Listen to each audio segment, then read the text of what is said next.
অভিজিৎ, আলিম যেন কোনোভাবেই পলাতে না পারে, ঠিক আছে? ওকে স্যার, ঠিক আছে। ওদের কাছে জিজ্ঞাসা করো তো, দেখো আলিম কোথায়। তোমাদের কলেজে আলিমকে চেনো? আলিম কোথায় বলতে পারবা? অভিজিৎ, প্রিন্সিপালের কাছে জিজ্ঞাসা করি, চলো।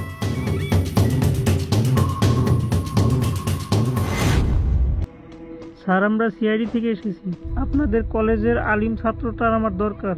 কোথায় সে বলতে পারবেন? স্যার, কলেজের পেছনের সম্ভবত আছে। অভিজিৎ, অভিজিৎ, এখানে আসো। এই যে পাওয়া গেছে। আলিম, আমরা তোমার বিরুদ্ধে প্রমাণ পেয়েছি। তুমি তোমার বন্ধুকে খুন করেছো। না স্যার, আমি আমার বন্ধুকে কি করে খুন করতে পারি? এটা হতে পারে না। কেন তুমি খুন করতে পারো না? তোমার বিরুদ্ধে আমরা প্রমাণ পেয়েছি। না স্যার, আমি আমার বন্ধুকে খুন করি নাই। সত্যি করে বল, তাহলে কিন্তু অন্য পদ্ধতি ব্যবস্থা করব।